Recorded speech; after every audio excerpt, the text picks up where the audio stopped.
অনেকেই এই ক্রিটিক হিসাবে বলেছেন যে তুমি নিরপেক্ষ সাংবাদিকতার বদলে অনেক বেশি বিজেপির ফেভারে সাংবাদিকতা করেছো। এই বিষয়টা তুমি কিভাবে দেখো? আমি লাস্ট 5 বছর তুমি বলতে পারো একটা মিশনে ছিলাম। বিজেপির জন্য না, কোনো দলের জন্য, কোনো ব্যক্তির জন্য, কোনো নেতার জন্য না। মিশনটা যদি তুমি বলো আনঅ্যাপোলজেটিক্যালি, আমি তার জন্য লজ্জা, ঘেন্না, ভয় কিচ্ছু করি না। মিশনটা হলো আমি নিরপেক্ষ নই, আমি পাক্ষিক। আমি মনে করি নিউট্রালিটি ইজ আ ক্রাইম। বেগবাগানে ডেপুটি হাই কমিশনের অফিস বাংলাদেশে, সেই অফিসের বাইরে সনাতনী রাষ্ট্রবাদী মানুষজন আন্দোলন করছিল এবং সেই সময় কলকাতা পুলিশ বেধড়কভাবে লাঠিচার্জ করতে শুরু করে। সেখানে একটি কম বয়সী বাচ্চা ছেলে, তার মুখের ওপরে হঠাৎ করে ফাইবার স্টিকটা লাগে এবং রক্তাক্ত অবস্থায় সে পড়ে যায়। আমার সাংবাদিকতা আমাকে এটা শেখায় যে আমি পুলিশকেও বাধা দিয়ে বলবো যে দাঁড়াও, এটা করো না, বা তাকে সাইডে নিয়ে যাওয়া। এই সাংবাদিকতাটাকে অনেকে অনিল কাপুরের নায়কের সাথে তুলনা করে, দেখতে ভালো লাগে, নিজে প্র্যাকটিস করবে না। একটা পার্টি, যে পার্টির এত বড় তার আইটি সেল, সে ন্যারেটিভ ওয়ারফেয়ারে হেরে যাচ্ছে কি করে যদি না তার বিরুদ্ধাচরণটা অর্গ্যানিক হয়। আমি যদি জেনজি আন্দোলন বলি, আমি যদি যন্তর মন্তরের প্রতিবাদ বলি, মূল উদ্দেশ্যটা ছিল একটা বাইনারি সেট করে দেওয়া। নরেন্দ্র মোদী একদিকে, একজন 70 বছর বয়সী মানুষ, সে বনাম ভারতবর্ষের বাচ্চা বাচ্চা ছেলে মেয়ে। আরে নরেন্দ্র মোদীর বাড়িতেও বাচ্চা বাচ্চা ছেলে মেয়ে আছে, যে পুলিশটা দাঁড়িয়ে আছে তার বাড়িতেও বাচ্চা বাচ্চা ছেলে মেয়ে আছে। টার্গেটটা কি ছিল? টার্গেটটা ছিল 15 বছরের মমতা বন্দ্যোপাধ্যায়ের শাসন তুমি কি চোখে দেখো? পৃথিবীর কোনো দেশে নিজের আরাধ্য দেবতাকে তুমি দেখেছো প্রিজন ভ্যানের মধ্যে মা কালীকে তুলে দেওয়া হয় না এগুলো। আমি সেই ওই অমোঘ বাণী দিয়ে করবো অটল বিহারী বাজপেয়ীর। তুমি বিজেপিকে ঘৃণা করো, অটল বিহারী বাজপেয়ীকে খুব বাজে বলো, নরেন্দ্র মোদী ভীষণ ঘৃণা করো, তুমি রাম এবং রাষ্ট্র, এই ভারতবর্ষে পাঙ্গা নিতে আসো না। রাম সে পাঙ্গা মত লো, নিপট যাওগে।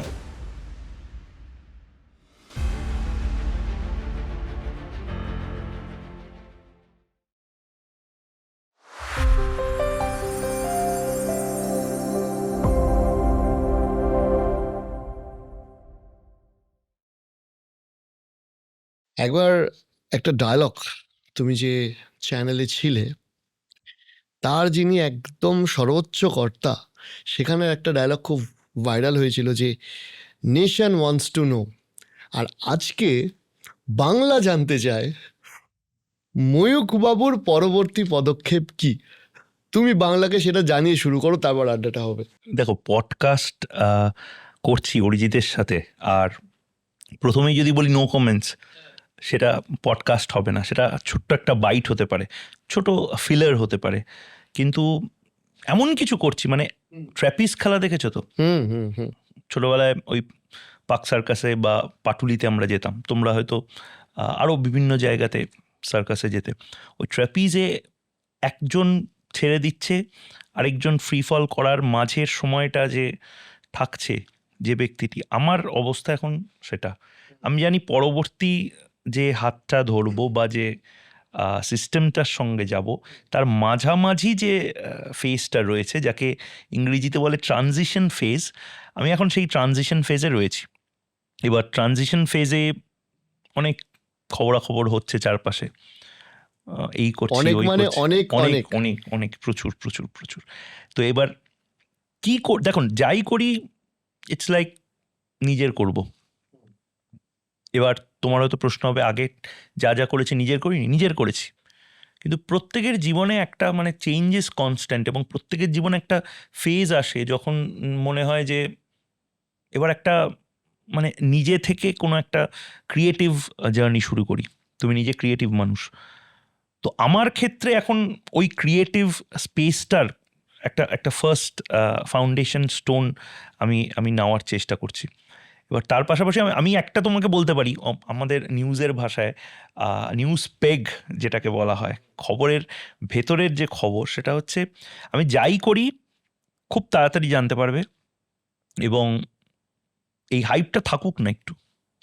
ডেফিনেটলি হাইপ শুধু এটার জন্য না, হাইপ তোমার ছিলই, সেটা সাংবাদিক হিসাবেও ছিল।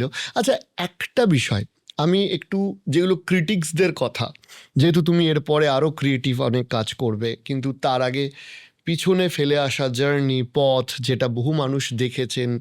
ইনফ্যাক্ট যিনি আজকে আমাদের মেকআপ আর্টিস্ট ছিলেন, তুমি জাস্ট যখন বেরোলে বললেন যে আমার বাবা সারাদিন এনাকেই দেখতেন। So, আবার দেখবে। আবার দেখবেন নিশ্চয়ই। আমি বলছি যে এই যে জার্নালিজম, মানে জার্নালিস্ট হিসাবে তোমার যে জার্নিটা, সেখানে অনেকেই এই ক্রিটিক হিসাবে বলেছেন যে, বা অনেক ক্ষেত্রে এটা চোখেও পড়েছে যে স্পষ্টত যে তুমি নিরপেক্ষ সাংবাদিকতার বদলে অনেক বেশি বিজেপির ফেভারে সাংবাদিকতা করেছো। এই বিষয়টা তুমি কিভাবে দেখো? দেখো, প্রথমত আমাকে সবাই একটা লাইফ টাইম অ্যাচিভমেন্ট অ্যাওয়ার্ড দিয়ে দেওয়ার চেষ্টা করছে, সেটা আমি ভীষণভাবে বিরোধিতা করছি। আমি এখনও সাংবাদিক, আমি এখনও কন্টেন্ট ক্রিয়েটার এবং মিডিয়া পার্সনই আছি। কিন্তু যেরকম একজন ফিল্ম স্টার সিনেমা আপাতত না করে যদি ভ্যাকেশনে যায়, সেই ফিল্ম স্টার হওয়া থেকে বিতাড়িত হয় না, বা একজন ডাক্তার সে যদি সাময়িকভাবে অপারেশন থিয়েটারে না ঢোকে তাহলে সে যে ডাক্তারি পেশার থেকে বেরিয়ে গেল এমনটা নয়। আমি একটা ছোট ব্রেক নিয়েছি। হুম। আমি 3টে ভাগে আসছি তোমার এই কথায়। এই ব্রেকটা আমার জন্য জরুরি ছিল, তার কারণ আমি লাস্ট 5 বছর তুমি বলতে পারো একটা মিশনে ছিলাম। বিজেপির জন্য না, কোনো দলের জন্য, কোনো ব্যক্তির জন্য, কোনো নেতার জন্য না। মিশনটা যদি তুমি বলো আনঅ্যাপোলজেটিক্যালি, আমি তার জন্য লজ্জা, ঘেন্না, ভয় কিচ্ছু করি না। মিশনটা হলো রাষ্ট্রবাদের জন্য, মিশনটা হলো জাতীয়তাবাদের জন্য। এই দুটো শব্দ এত সহজে একটা পডকাস্টে বা সোশ্যাল মিডিয়াতে আজ আমরা যে বলতে পারছি, এটা বলতে পারতাম না। এটা নর্মালাইজ করাটার মিশন আমার ছিল। দাঙ্গা শব্দটা সোশ্যাল মিডিয়াতে বা টেলিভিশনে বলতে পারছি, এটা একটা সময় একটা অঞ্চলে কিছু লোক তারা আগুন জ্বালিয়ে দিচ্ছে, বাসে ট্রেনে আগুন জ্বালিয়ে দিচ্ছে, এটার রিপোর্টিং না করাটা নিউট্রালিজম ছিল। এবার আমি মেন কোয়েশ্চেনে আসি, 3 নম্বর পার্ট, যেটা ফার্স্ট পার্ট তোমার নিরপেক্ষ। আমি ওপেনলি বলি, মানে আমি নিরপেক্ষ নই, আমি পাক্ষিক। আমি মনে করি নিউট্রালিটি ইজ আ ক্রাইম। তার কারণটাও আমি বলছি।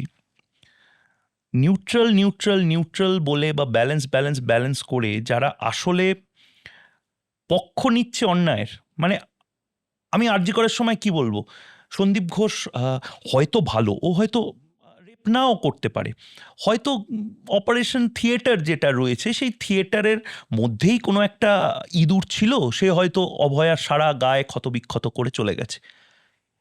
আমার জার্নালিজম এটা কোনো দিন এই শিক্ষাটাই দেয়নি যে যেটা ভুল হচ্ছে। মানে খুব সহজ একটা এক্সাম্পল তোমাকে দিই। আমি এটা মিডিয়া স্কুলেও, বিভিন্ন মিডিয়া স্কুলেও বলি বা এবং বাচ্চাদেরও বলি। 2 ধরনের সাংবাদিকতা হয়। এক, কেউ বলছে যে বাইরে বৃষ্টি পড়ছে, তুমি সেটা লিখলে। কেউ বলছে বাইরে রোদ আছে, তুমি সেটা লিখলে। নিউট্রাল সাংবাদিক যারা হয় তারা বলে আমি দুটোই লিখব। আমি যে সাংবাদিকতায় বিশ্বাস করি, আমি যাব গ্রাউন্ডে গিয়ে দেখব, দেখে আমার ভার্সনটা লিখব। বৃষ্টি হচ্ছে, রোদ হচ্ছে না, কিছুই হচ্ছে না, ঘন কালো অন্ধকার, এবং সেই অন্ধকারের মধ্যে থেকে আলোটা কি করে আনতে হবে, সেটাও তো জার্নালিস্টের কাজ। তোমার মনে থাকবে যখন দীপু দাস, বাংলাদেশের যে একজন হিন্দুকে পিটিয়ে মারা হয়েছিল, এবং সেই সময় বেগবাগানে ডেপুটি হাই কমিশনের অফিস বাংলাদেশে, সেই অফিসের বাইরে সনাতনী রাষ্ট্রবাদী মানুষজন দলমত নির্বিশেষে, তাদের মধ্যে হয়তো তৃণমূলের অনেকেও ছিল, তারা হয়তো আন্দোলন করছিল, এবং সেই সময় কলকাতা পুলিশ বেধড়কভাবে লাঠিচার্জ করতে শুরু করে। সেখানে একটি কম বয়সী বাচ্চা ছেলে, তার মুখের ওপরে ফটাং করে ফাইবার স্টিকটা লাগে এবং রক্তাক্ত অবস্থায় সে পড়ে যায়। আমার সাংবাদিকতা আমাকে এটা শেখায় না যে আমি শুধু ওই রক্তাক্ত মুখের সামনে দেখুন গौर से देखिए इस चेहरे को जहाँ पे এ দেখুন কতটা রক্ত বেরোচ্ছে, না, আমার সাংবাদিকতা শেখায় যে ওই ছেলেটা যখন আমাকে আঁকড়ে ধরলো এবং সে আমার বুকের কাছে এলো, এবং সেই পরবর্তীকালে ওই শার্টটা সহ আমার ছবি বহু জায়গাতে ভাইরাল হয়েছিল। আমার সাংবাদিকতা আমাকে এটা শেখায় যে আমি পুলিশকেও বাধা দিয়ে বলবো যে দাঁড়াও, এটা এটা করো না, বা তাকে সাইডে নিয়ে যাওয়া। এই সাংবাদিকতাটাকে অনেকে অনিল কাপুরের নায়কের সাথে তুলনা করে, দেখতে ভালো লাগে, নিজে প্র্যাকটিস করবে না। নিউট্রাল, আবারও বলছি, নিউট্রালিটি ইজ আ ক্রাইম। এটা বলাতে হয়তো তোমার পডকাস্ট এই মুহূর্তে এক ধাক্কায় হয়তো অনেকের মধ্যে রাগ, অভিমান, কন্ট্রোভার্সি, গালাগালি সব কিছু হবে, বাট আবারও বলছি তুমি থাকতে পারবে না। মানে আমি আর তুমি এখানে বসে রয়েছি, আমাদের এখানে স্টুডিওতে গরম লাগতে পারে, এসি কম বেশি হতে পারে, তুমি ব্যালেন্স করে বলতে পারো না হয় তোমার ভাই গরম লাগছে, নয় তোমার ভাই ঠান্ডা লাগছে। আমি বলতে পারি না যে বাংলাদেশে যে জিনিসটা হচ্ছে সেই জিনিসটা হয়তো হিন্দুদের সাথে প্রবলেম, হয়তো পার্থ চ্যাটার্জির বাড়িতে টাকাটা দুবাই থেকে কেউ সিন্ধু ঘটক মঙ্গল গ্রহে রেখে গেছে। আরে ভাই, যেটা দেখছো সেটা বলো, পক্ষ নাও। এবং এই পক্ষ নেওয়ার সময়টা যখন আমি মানে টেলিভিশনের মধ্যে দেখানোর চেষ্টা করেছিলাম তখন অনেকে আমাকে ক্রিটিসাইজ করেছিল, কিন্তু পরবর্তীকালে আমি দেখলাম অনেকেই মিনমিনে নেচারটা ছেড়ে প্র্যাকটিস করার চেষ্টা করলো চৌঠা মের পর থেকে, কি করে চোখে চোখ রেখে বা মানে একদম গম্ভীরভাবে একদম স্ট্রেট ফরওয়ার্ড পাক্ষিক সাংবাদিকতা করতে হয়। এটা আমার ভালো লাগছে, মানে এই চেঞ্জটা আমরা করতে পেরেছি। আমি একটা কথা বলছি, সেটা হচ্ছে যে তুমি অলরেডি বললে যে আমি ক্রিয়েটিভ কাজ করব, বা তোমার একজন জার্নালিস্ট হিসেবে, তুমি জার্নালিস্ট হিসেবেই থাকো বা ভবিষ্যতে যে কোনো প্রফেশনেই থাকো, তোমার একটা মন্তব্যের গুরুত্ব থাকবে। আজকে যখন প্রসঙ্গ উঠলো যে আরজি করের কথার পৃষ্ঠে যখন, কিন্তু ধরো যখন এটাও দেখা যাচ্ছে যে আমরা ওই সময় তৃণমূল সাংসদ কাকলি ঘোষ দস্তিদার বা রাজ্যসভায় এক্স এমপি প্রবাবলি তিনি ছিলেন শান্তনু সেন সম্ভবত, এনাদের যে মন্তব্যগুলো দেখেছিলাম আরজিকর সম্পর্কে, আমি বলছি যে আরজিকর যখন হচ্ছে তখন রিপাবলিকে তোমাদের যে ভূমিকা সেটা খুবই প্রশংসনীয়, তোমরা সত্যিই চোখে চোখ রেখে সরকারের বিরুদ্ধে কথা বলেছিলে। আজকে যখন দেখছো যে এই বিজেপির মুখ্যমন্ত্রী সেই সমস্ত তৃণমূলের এমপিদের সাথেই কথা বলছে যারা আরজি করার সময় বহু ক্ষেত্রে বিরূপ মন্তব্য করেছিল, তখন কেমন লাগে? শুধু তাই নয়, দুটো ভাগ। এক হচ্ছে বিজেপি যেটা করছে দলীয়ভাবে, বা যে কোনো দল, এনসিপিআই এর মতন দল, ঋতব্রত তৃণমূলের মতন দল, তারা দলীয়ভাবে যেটা করছে, আমি দলীয় রাজনীতির ব্যাপারে বলার মতন জায়গায় নই, আমি তাদের স্পোক্স পার্সনও নই, আমি তাদের পার্টি দরদিও নই, কিন্তু মানুষের তো বিরক্তি লাগছে, এটা তো ফ্যাক্ট।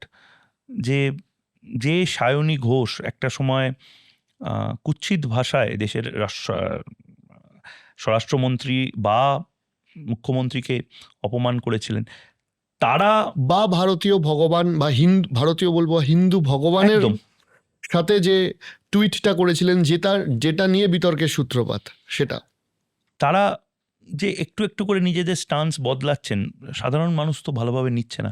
এবার এটার মধ্যে কি স্ট্র্যাটেজি আছে, কি কারণ আছে, এগুলো রাজনীতিবিদরা এক্সপ্লেন করবে। রাজনীতিবিদদের যে মিডিয়া টিম, সেটা তারা ন্যারেটিভ সেট করবে। কিন্তু আমি অন্তত দেখে একটা জিনিস বলতে চাই যে কিছু জিনিস খালি চোখে ভালো লাগে না। তার মধ্যে থেকে একটা হলো যে তৃণমূলের ভালো, আধা ভালো, মোটা ভালো, কম ভালো, সরু ভালো, Trinamool Congress as a whole, তুমি আমাকে একটা কথা বলো, Trinamool Congress as a whole খারাপ বলেই মানুষের ম্যান্ডেটটা গেছিল বিজেপির দিকে। মানে আজ মমতা বন্দ্যোপাধ্যায় গরু চুরি নিয়ে জানেন, কয়লা চুরি নিয়ে জানেন, কিন্তু পাড়ার মন্টুদা সে জানে না যে হয়তো বসিরহাটে বসে রয়েছে বা বীরভূমে বসে রয়েছে। এটা হতে পারে না। আমার মনে আছে অনুব্রত মণ্ডল আমি তৎকালীন যে চ্যানেলে কাজ করতাম সেখানে অনুব্রত মণ্ডল আমাকেই বলেছিল অভিষেক বন্দ্যোপাধ্যায় 3 কোটি টাকা করে রাজস্ব ফাঁকি দেওয়ার ক্ষেত্র প্রস্তুত করে দিয়েছিল। 3,40,00,000 আমি রাজস্ব দিতাম আগে, আর অভিষেক দায়িত্ব নেওয়ার পর সেটা 45 লাখে যায়, মানে 3 কোটি টাকা অন্য কারোর বাড়িতে চলে যায় অ্যাম্বুলেন্স করে। আমার পরবর্তী প্রশ্ন বা তোমার প্রশ্ন টিভি দেখতে দেখতে তো এটাই হবে যে ভাই তুমি কি ধোয়া তুলসী পাতা? আমার অভিষেক বন্দ্যোপাধ্যায় বন্ধু নয়, জামাই নয়, ভাইপো নয়।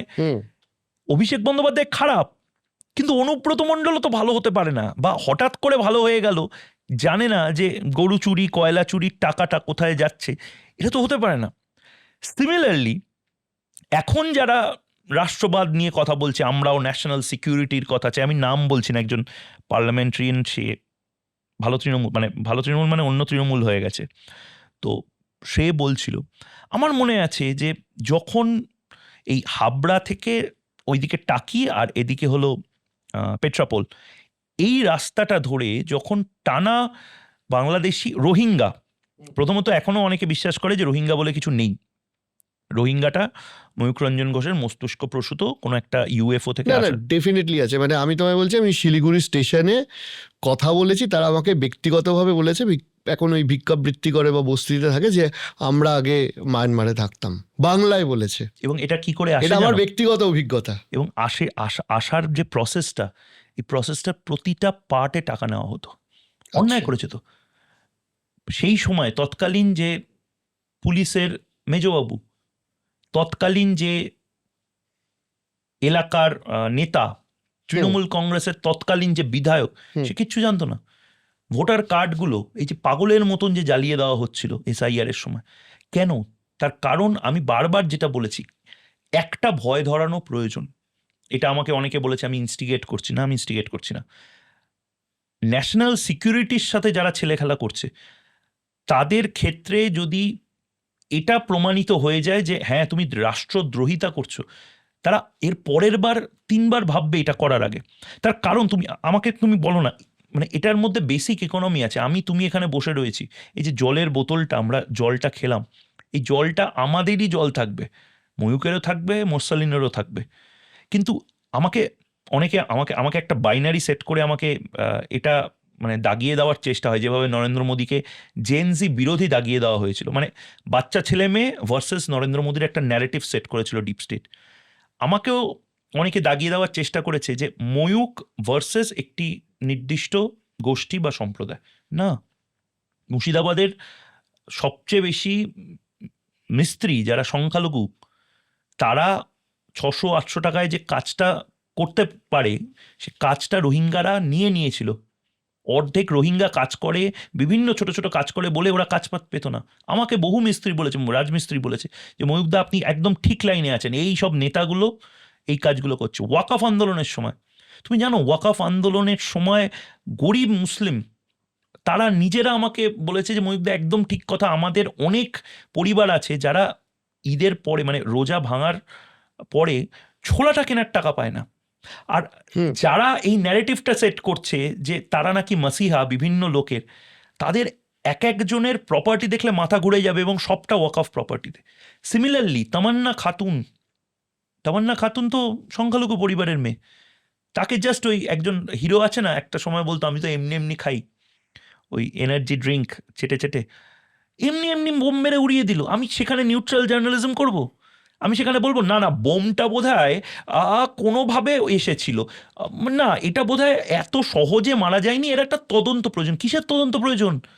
আলিফার বিজয় মিছিল থেকে চকলেট ফেলার মতন, বা ওই অনেকে পান মশলা খেয়ে র্যাপারটা যেরকম পিক ফেলে দেয় বা র্যাপার ফেলে দেয়, সেরকমভাবে বোম মেরে দিয়েছিল, একটা বাচ্চা মেয়ে বসেছিল, জাস্ট উড়ে গেল সিপিএম করতে বলে। এটাতে আমি মানে কিভাবে নিউট্রাল থাকবো? একদমই ঠিক।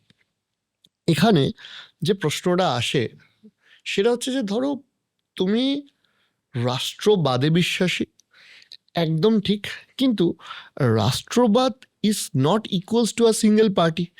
তুমি বিশ্বাসী যে ভারতবর্ষ সর্বোচ্চ স্তরে পৌঁছাবে, আমি যেটুকু তোমার কথা শুনে বুঝলাম।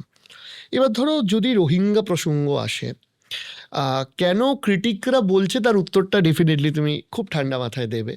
সেটা হচ্ছে যে ধরো তৃণমূল কংগ্রেস তার অ্যাডমিনিস্ট্রেশন চলাকালীন যে সমস্ত বাংলাদেশিরা এখানে এসছেন, তাদের ভোট ব্যাংকের সুবিধার্থে তাদের ভোটার কার্ড, আধার কার্ড এগুলো করিয়ে দেওয়া ডেফিনেটলি করেছে। কিন্তু এটাও তো প্রশ্ন ওঠে যে বর্ডারে বিএসএফ থাকাকালীন তারা বর্ডারটা টপকালো কী করে? এটাও তো প্রশ্ন ওঠে যে কেন ময়ূখ রঞ্জন তখন সেন্ট্রাল গভর্নমেন্টের প্রতিও ওইভাবে আঙুল উঁচিয়ে প্রশ্ন করলো না যে আপনারা থাকতে ঢুকছে কিভাবে? ঠিক, খুব ভালো প্রশ্ন। এবং তুমি নিশ্চয়ই জানো যে বিএসএফ এর একাধিক কর্মকর্তা গ্রেপ্তারও হয়েছে বিভিন্ন সময়। বিএসএফ বা বিএসএফ এর যে জুরিসডিকশন সেটা পুরোটা border, very true, first line of defence বলা হয়। কিন্তু এখন যেটা করা হচ্ছে সেটা হচ্ছে স্মার্ট সার্ভিলেন্স, রিভারাইন সার্ভিলেন্স বলছে এটাকে। অর্থাৎ নদীর ওপরে তুমি দেওয়াল কি করে তুলবে, বা সমুদ্রের ওপরে দেওয়াল কি করে তুলবে, বা এরকম অনেক জায়গা আছে, দুটো বাড়ি, তার পাশের বাড়িটা হয়তো মানে ছিটমহলে যেটা আছে, পাশের বাড়িটা বাংলাদেশ, এই জায়গাগুলোতে রাষ্ট্র বা রাষ্ট্রশক্তি সবসময় বন্দুক নিয়ে যেতে পারে না, এবং সে কারণেই প্রয়োজন হয় স্মার্ট সার্ভিলেন্সের, যেটা এখন হচ্ছে।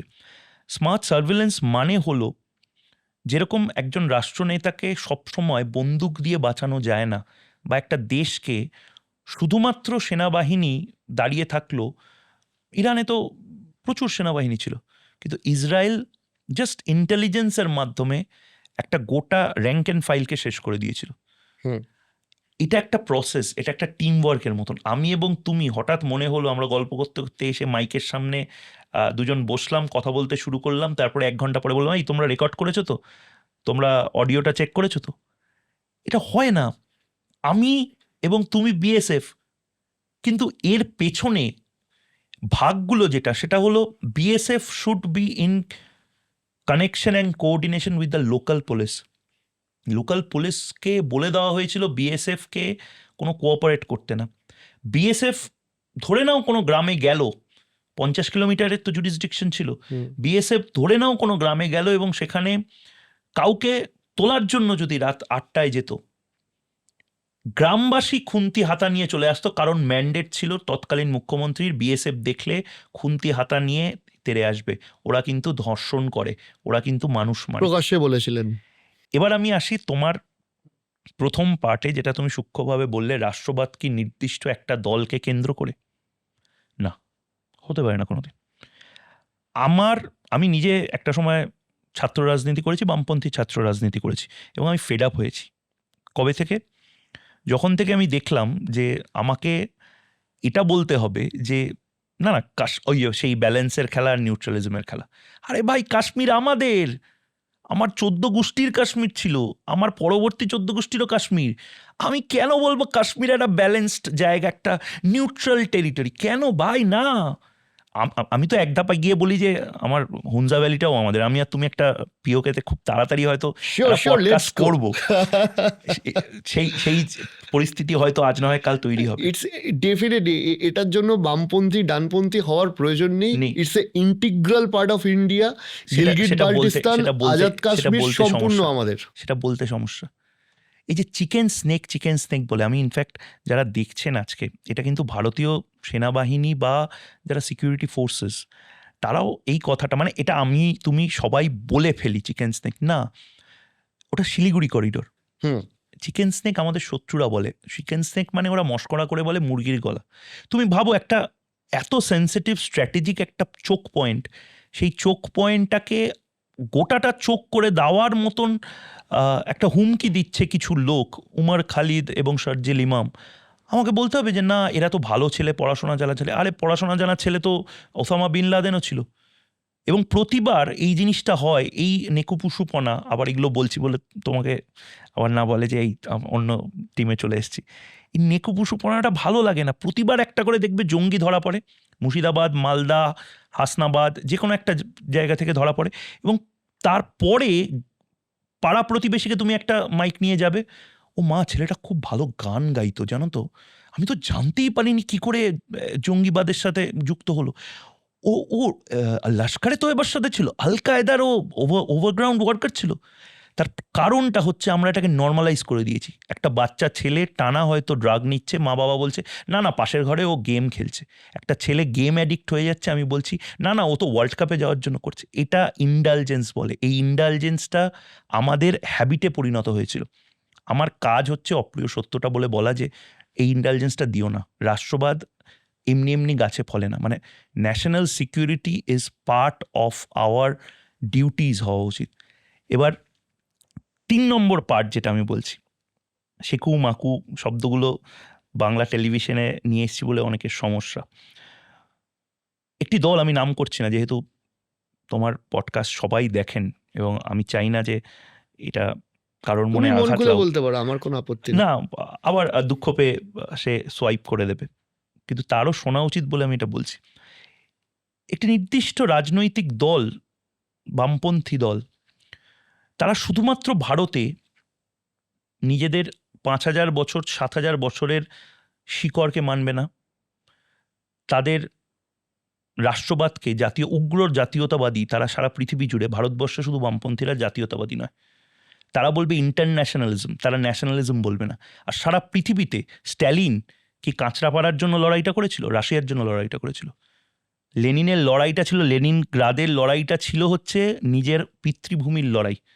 আর এটাই তুমি পাড়ার কমরেড পল্টুকে বলো, সে বলবে আমাকে প্রথমে ভিয়েতনামটা বাঁচাতে হবে। আরে তোর ভারতবর্ষে তোর দেশটা দখল হয়ে যাচ্ছে। দ্বিতীয়ত, চে গুয়েভারা, বা এখন উচ্চারণটা সে গুয়েভারা অনেকে বলে, বা গেভারা অনেকে বলে, তো যাই হোক, মহৎ ভদ্রলোক। এই মহৎ ভদ্রলোক, একটা সময় আমিও তার টি শার্ট পরতাম, এবং আমি কোনোদিন এই প্রশ্নটা করিনি যে কেন চে গুয়েভারার টি শার্টই শুধু পরবো, কেন সূর্য সেনের টি শার্ট পরবো না, কেন চে গুয়েভারার টি শার্ট পরবো, কেন তাকে নিয়ে আমরা মহিমান্বিত করব, কেন প্রীতিলতা ওয়াদেকারকে নিয়ে মহিমান্বিত করবো না, কেন চট্টগ্রাম, যে চট্টগ্রামে হিন্দুদের এত ভয়ঙ্কর অবস্থা, সেই চট্টগ্রামের হিন্দুদের আইকন ছিল যে সূর্য সেন, সেই সূর্য সেনের নামে কেন একের পর এক রাস্তার নাম হবে না, এবং কমরেড সূর্য সেনকে কেন আমরা গ্লোরিফাই করবো না, চেকে গ্লোরিফাই করবো, এটা আলাদা টপিক। কিন্তু পয়েন্টটা হচ্ছে, এই চে গুয়েভারা এই সবচেয়ে বেশি সাহায্য কোথা থেকে পেয়েছিল? কোথায় লুকিয়ে পড়তো তারা জানো? চার্চে। বিপ্লবের একটা অংশ ছিল চার্চ। আর আমাদের পশ্চিমবঙ্গে বা ভারতবর্ষের যে বিপ্লবীরা এক হাতে বন্দে মাতারম, এক হাতে বন্দুক, মা কালীর সামনে প্রতিজ্ঞা করে যখন বিপ্লবটা করতে যেত, ওটাকে তাকিয়ে দিচ্ছ তুমি সাম্প্রদায়িক বলে। আমার সব কিছু সাম্প্রদায়িক আর অন্য সব কিছু লিবারালিজম, এটা তো চলতে পারে না। এটা কিন্তু ইচ্ছাকৃতভাবে করা হয়েছে। এটাকে মানে অপারেশন কেওয়াস এর অংশ এটা বললেও অনেকে আজকে হয়তো বলবে যে খুব বোগাস একটা কথা বলছে, কিন্তু আমি আবারও বলছি, আমি এটা যখন টেলিভিশনে ছিলাম তখন বলেছি, আমি যখন সোশ্যাল মিডিয়া বা নিউ মিডিয়াতে এসে যখন আবার আমি নিজের শো করব, তখনও আমি এই কথা বলবো।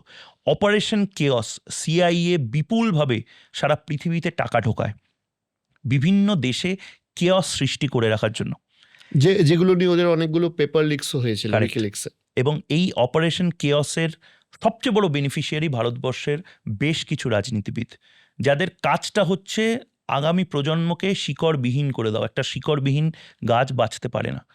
আমি যদি আমার ইতিহাসটা মোগল বাবার হলো আবারজর সারল ওষুধে অবধি রাখি, আমি তো জানবই না আমার 5,000 বছরের সভ্যতা, আমি তো জানবই না যে আমার কি কি সায়েন্স ছিল। আমার পাওয়ার সেন্টার আসলে ছিল হচ্ছে জগন্নাথ মন্দির।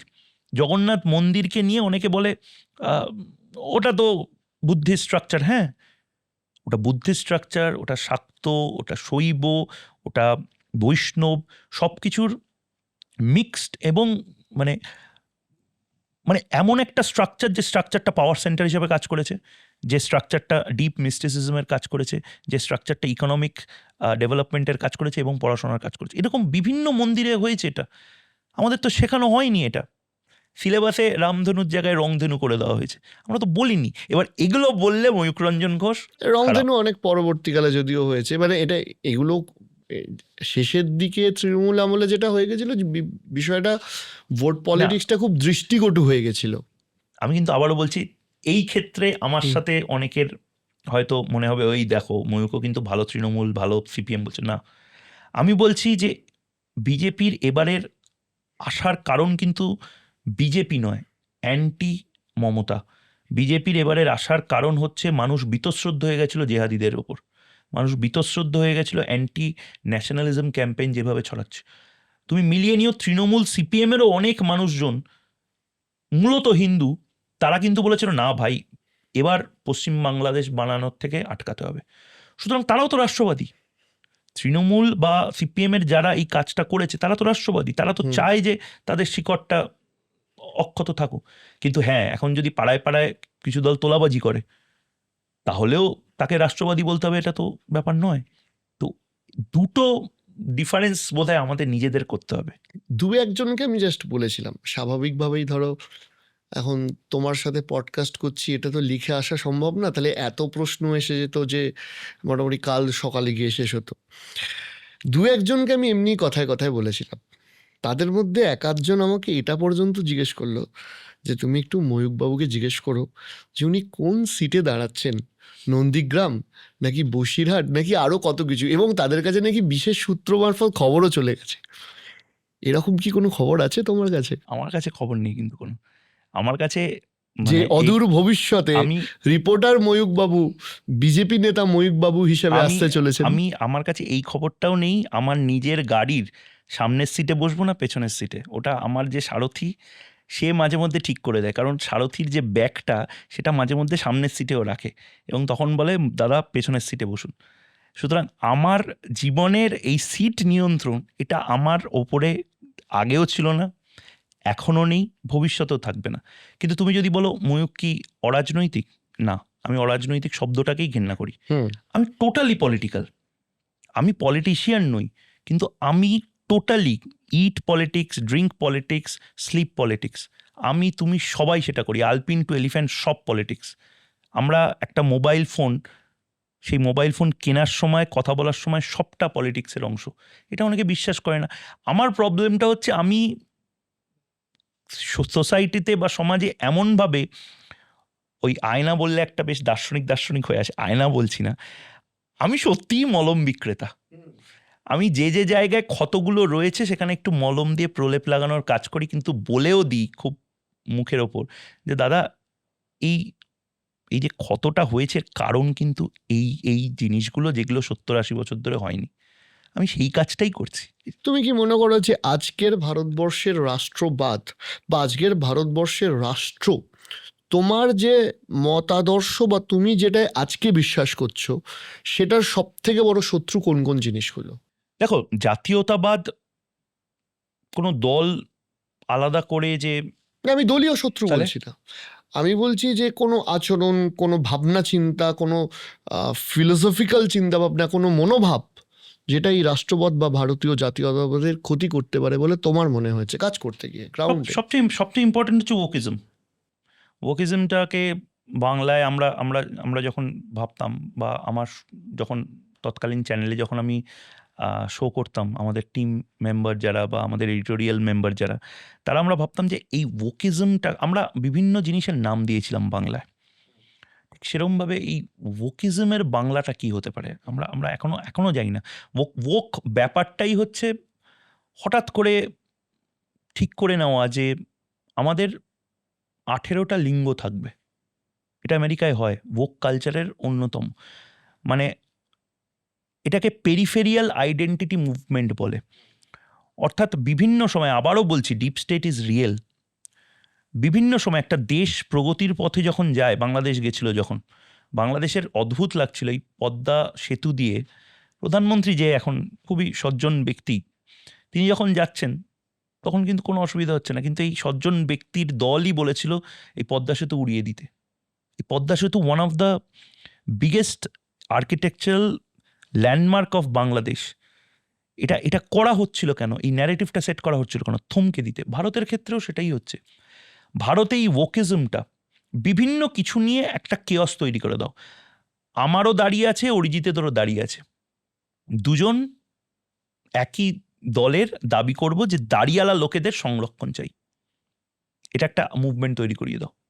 ওকিজমের সবচেয়ে বড় এক্সাম্পল হচ্ছে বর্তমানে যাদেরকে আবারও আমি যে সংবোধনটা করি, মাকু শেকু লবি, যে লবিটা খুব নির্দিষ্টভাবে জানে যে ভারতের কোন কোন জায়গায় আঘাত করলে ভারতবর্ষ খুব তাড়াতাড়ি বিভিন্ন ভাগে ভাগ হয়ে যেতে পারে।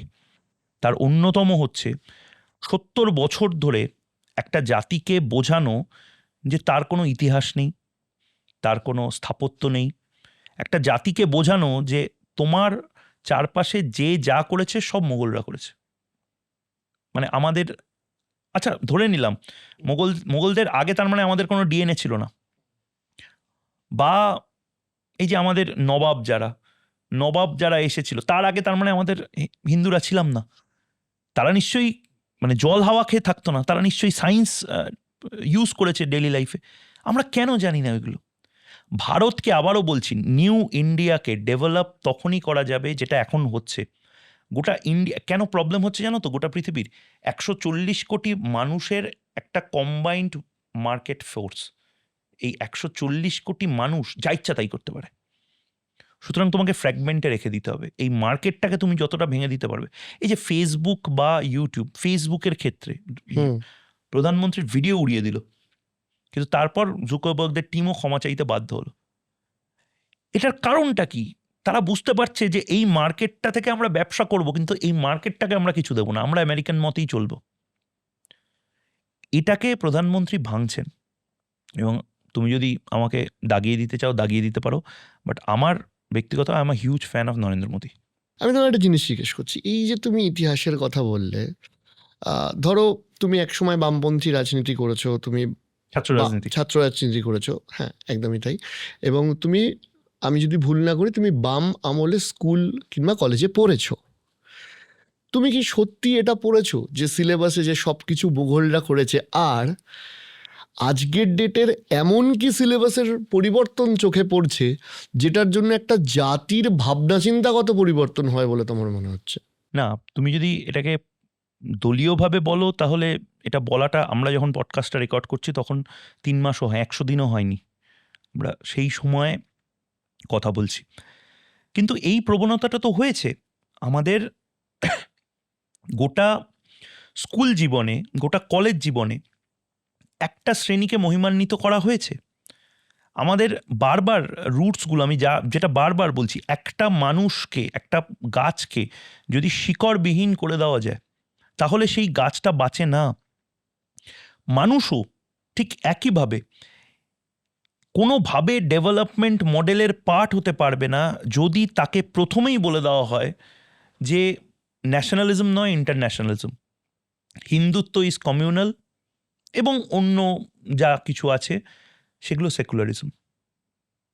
আমি এখনও বলছি we are by nature secular. Bharatvarsha secular তার কারণ হিন্দুরা ভারতবর্ষে মেজরিটি। 55টা দেশ রয়েছে যেখানে একটি নির্দিষ্ট ধর্ম, সেই ধর্মের ওপর ভিত্তি করে একটা দেশ চলে, সেখানে তো সেকুলারিজম নেই। ইউসিসি কেন আনা হচ্ছে, ইউসিসি কি, সেটা আমাদের বুঝতে বুঝতে 2026 লাগলো। তুমি আমাকে বলো না, তুমি হিন্দু হিসেবে তোমার বয়স আমি ধরে নিলাম যাই হোক 30 থেকে 40 থেকে 45-এর মধ্যে, তুমি 9 বছর বয়সী একটি মেয়েকে যদি তুমি বিয়ে করতে যাও বা বিয়ে করে নাও, তুমি বাড়িতে আসার আগে রাস্তায় পুলিশ দাঁড়িয়ে থাকবে তোমাকে অ্যারেস্ট করার জন্য, হয়তো তোমাকে যৌন নির্যাতনের কেস দেওয়ার জন্য পক্সোতে তোমার কেস হবে। এটা অন্য ধর্মে তুমি যদি থাকো ওটা হবে হচ্ছে তার পার্সোনাল ল বোর্ড অনুসারে জায়েজ। আমাদের দেশে এরকম কিছু আইন রয়েছে, আমরা মুখে বলি সেকুলার, সেকুলার দেশে আলাদা আলাদা আইন থাকে? পৃথিবীর কোন দেশে আলাদা আলাদা আইন আছে যেখানে অরিজিৎ তার নাম এবং পদবীর জন্য বিয়ে এবং বিয়ের পরে হয়তো ডিভোর্স হলো, তাকে খোরপোশ দিতে হবে, কিন্তু আমি আমার নাম এবং পদবীর জন্য আমি জাস্ট ফোনের মধ্যে তালাক তালাক তালাক বলে দিলাম, আমার সম্পর্কে ইতি, আমার খোরপোশ ছেড়ে দাও, তার পর মুহূর্তে আমার বাড়ির লোক সেই মেয়েটিকে ঘাট ধাক্কা দিয়ে বের করে দেবে, এবং সেই মেয়েটি কি করবে, তার কোনো আত্মীয়কে সে হয়তো তখন রিহ্যাবিলিটেট করবার জন্য আরেকবার নতুন করে তার সাথে বিবাহ সম্পর্কে যেতে হবে। তার কারণ সেখানে লেখা আছে 4টে by law of the land, এটা কিন্তু মানে খেয়ালি পোলাও নয়, by law of the land তুমি 4টে অবধি বিয়ে করতে পারো। তুমি করো না 4টে একসাথে, অপশন নেই, ধরা পড়বে। কিন্তু আমাদের দেশে এখনো এরকম বহু মানুষ আছে যারা by law of the land এটা হতে পারে। By law of the land এখনো এরকম অনেকে আছে যারা আন্ডার এজ মেয়েকে নিয়ে আসলো, একটি নির্দিষ্ট, আমি সনাতন ধর্মের মেয়েকে নিয়ে আসলো, তার কনভার্সন হলো, কনভার্সন হওয়ার পর তাকে যে ঘরে পাঠিয়ে দেওয়া হলো সেখানে আরও 3জন মহিলা আছে যারা 3জনই তার সতীন। এগুলো তো আমরা আগে শুনতাম, আমরা তো নিজেরা স্বেচ্ছায় নিজেদের রিফর্মস এনেছি আমরা। হ্যাঁ সত্যি আমাদের সতীদাহ হতো, রিফর্ম হয়েছে, সত্যি বাল্যবিবাহ বিধবা বিবাহের মতন রিফর্ম হয়েছে। তা এই রিফর্মগুলো স্বাধীনতার পরও আছে, আর অন্যদিকে কোনো রিফর্ম নেই, লয়ে রিফর্ম নেই। এটা এটা এটা সেকুলারিজম হিসেবে মেনে নিতে হবে। এটা তো চলতে পারে না অরিজিৎ। এটা একটা দিক গেল, কিন্তু এটাও তো দিক হতে পারে যে সরকারের তরফ থেকে যদি যে নারী বা যে আমি একটি বিশেষ সম্প্রদায়ের যে মহিলাদের যারা অত্যাচারিত, আহ, এই প্রোগ্রামটা যদি এরকমও হতে পারতো যে তাদের আরো বেশি সচেতনতা বাড়ানোর চেষ্টা, তাদের আরো বেশি আহ, নিজেদের অধিকার সম্পর্কে সজাগ করার চেষ্টা করে আরো যদি ব্যাপারটা করা যেত, তাহলে তো হয়তো এই প্রশ্নটা আসতো না যে এর মধ্যে ভোট পলিটিক্স জড়িয়ে আছে। এটা আমার প্রশ্ন না, ক্রিটিক্সদের প্রশ্ন। ইট মে বি রং, আমি তোমাকে সেটা জিজ্ঞেস করছি। ঠিক বলছে তারা। এবং আমি সবসময় বলি যে ভারতবর্ষে যদি ক্রিটিক না থাকে যারা তোমাকে এই প্রশ্নটা করেছে, তাহলে ভারতবর্ষের স্ট্রাকচারটাই নষ্ট হয়ে যাবে।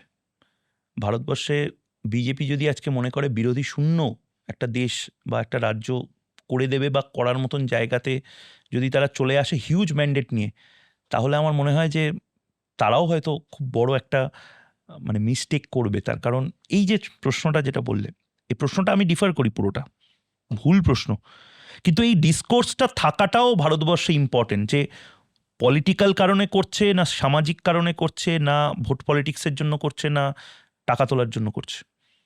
হ্যাঁ, এটা ঠিক। এই বোঝানোটার জন্যই ন্যারেটিভের যুদ্ধটা প্রয়োজন, যেটা এখনও অনেকে বুঝতে পারছেন না। আমাকে এবং তোমাকে অনেকে হয়তো তার মোবাইল ফোনে দেখছেন, কিন্তু একটা শ্লাঘা থাকছে যে ওই বিশাল বড় স্ক্রিনটা মাল্টিপ্লেক্সের, সেখানে যারা আসে তারাই শুধু সুপারস্টার। কেন অরিজিৎ সুপারস্টার নয়? অরিজিতের রিচ গ্রামে গ্রামে হতে পারে কেন? আমি প্রথম প্রশ্নটা করেছিলাম মানুষজনকে যে ন্যারেটিভের যুদ্ধটায় আমরা কেন পিছিয়ে পড়ছি ওয়েস্টার্ন মিডিয়া থেকে। ময়ূক রঞ্জন ঘোষ যে কথাগুলো বলছে সেগুলো মোবাইলে মোবাইলে, ট্রেনে, বাসে, সব জায়গাতে পৌঁছে যাচ্ছে। এবং তুমি যেটা বললে ট্রিপল তালাক, কতজন সত্যি 3 তালাক, মানে 3 তালাক আদৌ আছে কি নেই সেই জিনিসটাই কিন্তু অনেকে জানে না। তুমি এটা জানো তো যে এখনো এই প্র্যাকটিসটা আছে, অর্থাৎ ভাগে ভাগে ভাগে তালাক দিলে এখনো তালাকটা হয় ইনস্ট্যান্ট, মানে ওই 2 মিনিটে ম্যাগি রান্নার মতন 2 মিনিটে তালাক দিয়ে দিলাম, ওই জিনিসটা বন্ধ করতে পেরেছে। কিন্তু এখনো অনেক প্রসেস আছে, আমরা তো সত্যি তোমরা জানি না। অরিজিৎ এই সাহসটা দেখাচ্ছে ময়ূককে জিজ্ঞেস করার এই পডকাস্টে। আমরা আরো ডিপ পেনিট্রেশন করে নির্দিষ্টভাবে জেনসিকে বোঝাতে পারছি ন্যারেটিভের যুদ্ধ আমাদের সবচেয়ে বড় যুদ্ধ এই মুহূর্তে লড়তে হবে অরিজিৎ। বন্দুক, গুলি, AK-47, কত ট্যাঙ্ক আছে, ডাজন্ট ম্যাটার। কত বড় লোক তুমি, তোমার বাড়িতে কতগুলো সিকিউরিটি আছে, ডাজন্ট ম্যাটার। একদিন 5th আগস্টের মতন জাস্ট রাষ্ট্রনেতা যদি হও তুমি, হেলিকপ্টার পাবে, নয়তো আমার দাদুর একখান দেশ ছিলর মতন জাস্ট সব কিছু ছেড়ে তুমি চলে আসবে, যদি তোমার ন্যারেটিভ ঠিক না থাকে, যদি তোমার ন্যাশনালিজম ঠিক না থাকে। এই দুটো খুব খুব ইম্পর্টেন্ট। ন্যারেটিভটা নিয়ে এটা আমি বুঝতে পারি, বিকজ আমি জিও পলিটিক্সেরও একজন ফলোয়ার, এবং সেটার মাধ্যমে আমার ব্যক্তিগতভাবে আমি একটু বৃহত্তর ভাবেই তোমার সাথে আলোচনা করছি, কারণ এটা করা যায়। যে ধরো আজকে যেভাবে ন্যারেটিভ ওয়ারফেয়ারে অনেক ক্ষেত্রেই বলা হয় যে পাকিস্তান কিংবা চায়না আমাদের থেকে অনেকটা এগিয়ে গেছে, যে কারণে অপারেশন সিন্দুরটা আমরা যতটা সাকসেসফুলি করেছি আমরা হয়তো পৃথিবীকে সেটা দেখাতে পারিনি। আমার প্রশ্নটা দ্বিতীয় এখানেই আসছে।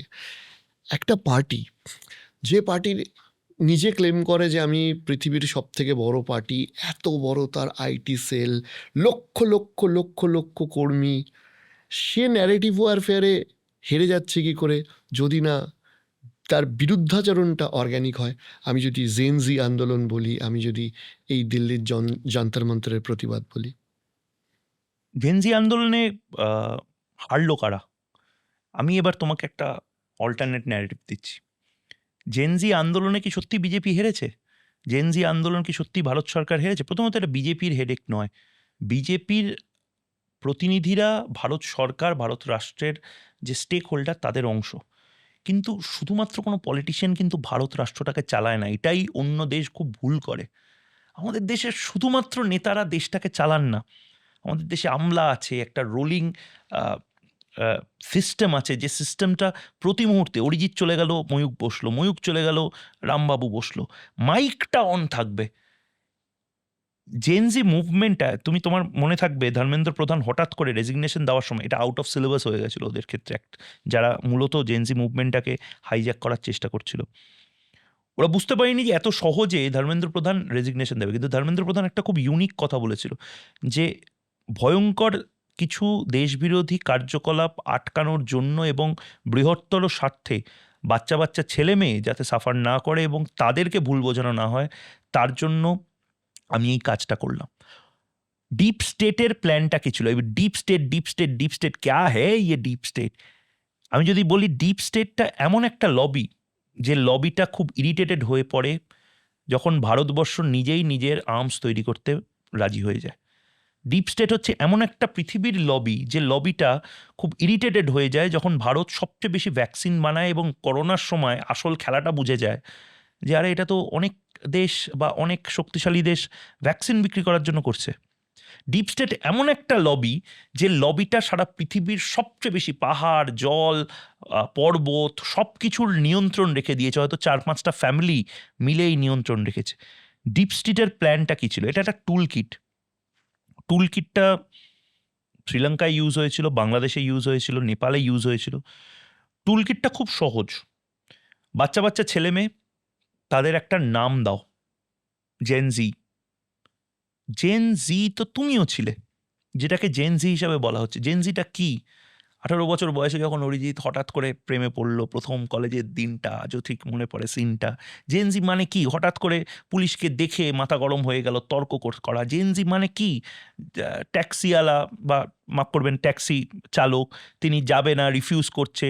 ট্যাক্সি চালকের সাথে এমন একটা বাওয়াল আমাদের ভাষায় নিয়ে নেওয়া, যে রক্ত গরম করা। সেদিনই মনে হচ্ছে সরকার বদলে দেবো, সেদিনই মনে হচ্ছে গোটা পৃথিবীর সমস্ত রস শুষে নেব। জেনজি একটা স্পিরিট। জেনজি চট্টগ্রাম মুভমেন্টের সময় সূর্য সেনরাও ছিল, সুকান্ত ভট্টাচার্য এই 18 বছরের জেনজি একটা বয়স, একটা বয়স, একটা স্পর্ধা, যে স্পর্ধাটার কয়েনেজ এবং ব্র্যান্ডিং করেছে এখনকার দিনে deep state. Gen Z, Gen alpha, একটা আলাদা, ওই যে বললাম পেরিফেরিয়াল মুভমেন্ট হিসেবে। এই পেরিফেরিয়াল মুভমেন্ট যেটা, সেই পেরিফেরিয়াল মুভমেন্টের মূল উদ্দেশ্যটা ছিল একটা বাইনারি সেট করে দেওয়া। নরেন্দ্র মোদী একদিকে, একজন 70 বছর বয়সী মানুষ, সে বনাম ভারতবর্ষের বাচ্চা বাচ্চা ছেলে মেয়ে। আরে নরেন্দ্র মোদীর বাড়িতেও বাচ্চা বাচ্চা ছেলে মেয়ে আছে, যে পুলিশটা দাঁড়িয়ে আছে তার বাড়িতেও বাচ্চা বাচ্চা ছেলে মেয়ে আছে। টার্গেটটা কি ছিল? টার্গেটটা ছিল বাংলাদেশ স্টাইলে এমন একটা কিছু অশান্তি করা। আমি যে কারণে বারবার বাংলাদেশের যারা আমার বন্ধু বান্ধব এবং যারা সোকল জিও পলিটিক্সে রয়েছেন তাদের বলি যে ভারত যা যা করলো, বাংলাদেশ সেই জিনিসগুলো করেনি। হোয়াট নট টু ডু আমরা কিন্তু ফলো করি। What not to do in India. Sri Lanka যেটা করেছিল, বাংলাদেশ যে কয়েকটা ভুল করেছিল। ডিপ স্টেটের প্ল্যানটাই ছিল নরেন্দ্র মোদী ভার্সেস বাচ্চা বাচ্চা ছেলেমেয়েগুলোকে মুখোমুখি একটা ন্যারেটিভ তৈরি করে দেওয়া, যে ভারতের প্রধানমন্ত্রী ভারতের বাচ্চাদের বিরুদ্ধে। ভারতের প্রধানমন্ত্রী মাস্টার স্ট্রোকটা তারপরেই দিলেন। তিনিও ইনস্টাগ্রামে অ্যালগোরিদম ব্রেক করে প্রতিদিন, এখন তো আমি দেখছিলাম get ready with me video প্রধানমন্ত্রী তিনি গতকালকে তিনি দিচ্ছিলেন।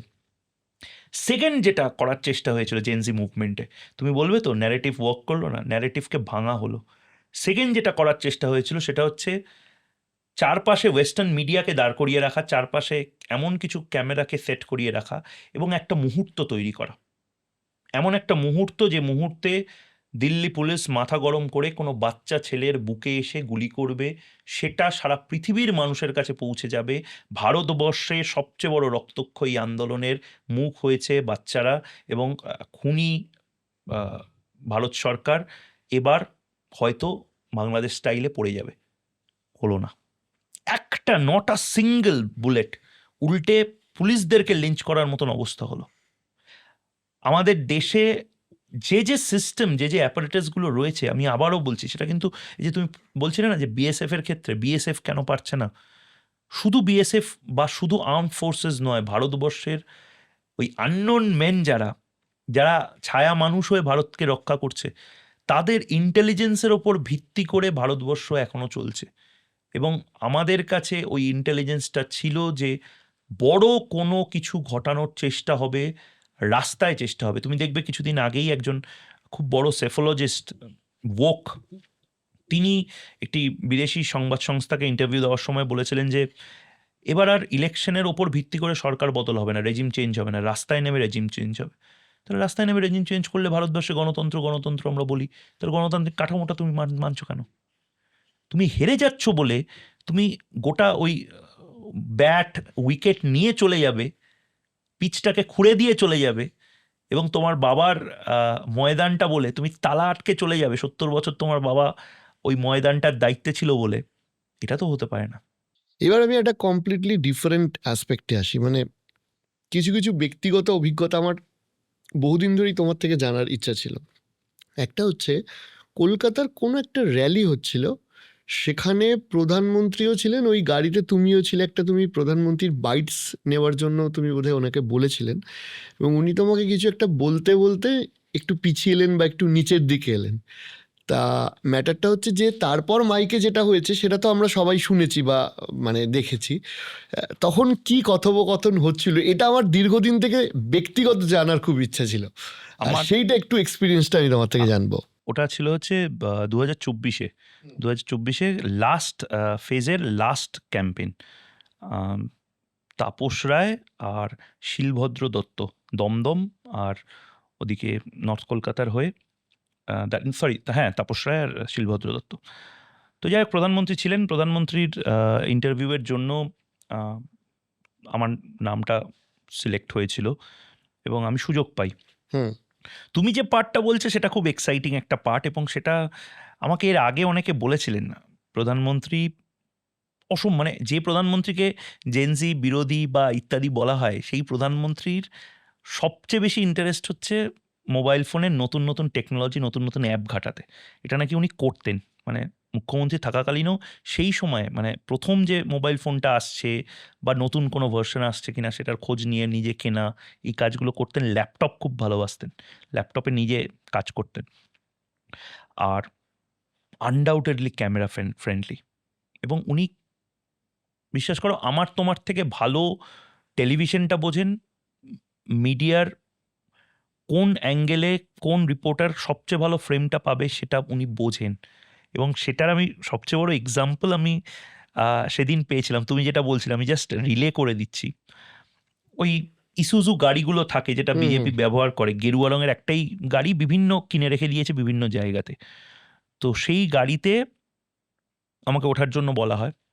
তো আমি পাদানির ওখানে দাঁড়িয়েছিলাম। ভাই, প্রধানমন্ত্রী নরেন্দ্র মোদী উনি একদম পেছনের দিকে আছেন। তো আমি দাঁড়িয়ে আছি এবং আমার যথেষ্ট অসুবিধা হচ্ছে। আর ক্যামেরাতেও একদম ডার্ক আসবে, মানে ক্যামেরাম্যান বুঝতে পারছে কিন্তু অসহায়, কিছু করার নেই, অর্ধেক কেটে যাবে ইত্যাদি। প্রধানমন্ত্রী নিজে বললেন, হিন্দিতে বললেন যে আমি কি আহ, এগিয়ে আসবো? তো আমি কি বলবো ভাই, প্রধানমন্ত্রী নরেন্দ্র মোদী দেশের এত এত বড় একজন টলেস্ট লিডার, আমি তো মিনমিন করে বলছি যে স্যার এক কদম अगर आप सामने आ जाए तो। প্রধানমন্ত্রী বলছে, আরে এক क्यों ভাই, मैं तो 10 कदम नीचे आ जाऊंगा, बोलना तो पड़ेगा। করে উনি তারপরে একটু করে কাঁধে হাতটা দিয়ে সামনে এলেন, এবং তারপর মানে একদম যেই উনি সামনেটা এলেন, ওনার যে ক্রেজ, গোটা ওই সেন্ট্রাল এভিনিউ এর রাস্তাটা, এমজি রোডের যে রাস্তাটা, সেটা মানে চিৎকার করে মানে ফেটে পড়ার মতন অবস্থা। তিনি হাত নাড়ছেন এবং তিনি কিন্তু জানেন যে এটা হচ্ছে নির্দিষ্ট ক্যামেরা, সেখানে এই ছেলেটি রয়েছে, তাকে বলে দিচ্ছেন যে তুমিও ওপরে এসো, তুমিও ওপরে এসো। এসপিজি তার বডি মুভমেন্ট জানে, যে উনি জানেন যে এটা প্রয়োজনীয়তা আমার কাজের জন্য। আনডাউটেডলি মানে ভাই কিছু তো একটা অরা আছে বলে লোকটা এতটা এগিয়েছে। এবং এটা মানে এটাও আমি আনঅ্যাপোলজেটিক্যালি বলি যে হ্যাঁ, আমি ফ্যান, প্রধানমন্ত্রীর ফ্যান। ভাই কিছু একটা অরা আছে, আদারওয়াইজ এই জিনিস হয় না। প্রতিটা মুহূর্তে উনি যেভাবে প্রশ্নগুলো শুনছিলেন, এবং এখনও আমার মনে আছে আমি ওনাকে প্রশ্ন করেছিলাম যে আম, আপনি তো 1 টাকা, এটা ফ্যাক্ট, মানে এটা সারা জীবনের রিগ্রেট থেকে যাবে, মানে বুদ্ধবাবুর যেটা সারা জীবনের ব্যর্থতা হিসাবে চিহ্নিত হবে, সেটার অপরচুনিটি মানে লাভ তোলার বিজনেস অ্যাকিউমেন হিসেবে প্রধানমন্ত্রী তখনকার দিনে মুখ্যমন্ত্রীর যে এক্সপিরিয়েন্স, 1 টাকায় মানে রতন টাটা বলে দিয়েছে, যে প্রেস কনফারেন্স করে দিয়েছে যে আমি বলেছিলাম মাথায় বন্দুক ঠেকালেও আমি সিঙ্গুর থেকে যাব না, মমতা ব্যানার্জি তো বন্দুকের ট্রিগারটাই প্রেস করে দিলেন। প্রেস কনফারেন্স হয়ে গেছে, বুদ্ধবাবু নিজেকে কনফাইন করে নিয়েছেন নিজের ঘরে। বুদ্ধবাবু খুব ইমোশনাল মানুষ ছিলেন, অভিমানী মানুষ, নিজেকে কনফাইন করেছেন, মিটিং করছেন, যথেষ্ট ইরিটেটেড, কিন্তু ভদ্রতার খাতিরে বলছেন না। রতন টাটা হোটেলে ফিরে এসছে, তাজ বেঙ্গল হোটেলে। সেখানে একটা কল এলো, সেই রাতেই কল এলো, মানে সন্ধেবেলা, মানে ভাবো সেই সময় যখন পডকাস্ট নেই, সোশ্যাল মিডিয়ায় এত ক্রেজ নেই, টেলিভিশনে প্রেস কনফারেন্সের কয়েক মিনিটের মধ্যে কলটা এলো এবং রতন টাটাকে বলা হলো, আপনার জন্য আমি ফ্রি ইলেকট্রিসিটিরও ব্যবস্থা করে দিয়েছি, ল্যান্ড নিয়ে ভাবতে হবে না, 1 টাকায় ল্যান্ড রেডি আছে, ডিড রেডি করে নিচ্ছি কালকের মধ্যে, শিফট টু সানন্দ। এই সানন্দে শিফট করাটা আমরা এখনো হয়তো বুঝতে পারছি না, তোমার বন্ধুবান্ধব বা যারা গুজরাটে আছে তারা বুঝতে পারবে, যারা আমার সানন্দের অনেকে বন্ধুবান্ধবও রয়েছে, তারা বলছে ওই একটা ট্রাম্প কার্ড দেখিয়ে নরেন্দ্র মোদী গোটা এলাকার ইকোনমিটা বদলে দিল। খুব ইন্টারেস্টিং। বিজেপির যারা গুজরাটের প্রতিনিধি তারাও আমাকে বলেছিল, একদম পিওর বিজনেসম্যানের মতন। গুজরাটিরা এমনিতেই বিজনেস অ্যাকিউমেন্ট প্রচণ্ড হয়। টাটাকে দেখি, আরে ভাই টাটা এখানে এসছে, তুমি আসবে না? তুমি কিস খেত কি মূলি হো ভাই, ঠিক আছে দরকার নেই, আমি মেনে নিলাম, তোমাকে আসতে হবে না। না না স্যার আমি আসবো। আরেকটা কোম্পানি এলো, 4টে বড় বড় কোম্পানি এলো, জাপানিজ ইনভেস্টমেন্ট নেওয়ার জন্য প্রধানমন্ত্রী চলে গেলেন। এবং জাপানিজ ইনভেস্টমেন্ট নেওয়ার জন্য তুমি ভাবো কেন বাংলায় শিল্প আসবে বলো তো? আমাদের এখানে শিল্পপতিদের মানে সবচেয়ে বড় কমপ্লেন হচ্ছে এখনও তোলাবাজি বিভিন্ন জায়গাতে হচ্ছে, আর ওখানে নিজের টাকা দিয়ে প্রধানমন্ত্রী, এই গল্পটা অনেকেই জানে না, আমি আজকে এই গল্পটা আবারও বলছি।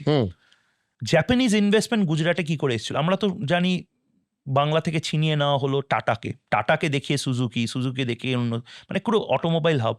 জাপানিজ ইনভেস্টমেন্ট আনার জন্য প্রধানমন্ত্রী, তৎকালীন মুখ্যমন্ত্রী নরেন্দ্র মোদী, তিনি রিসার্চ করেছিলেন যে জাপানিজদের কি ভালো লাগে।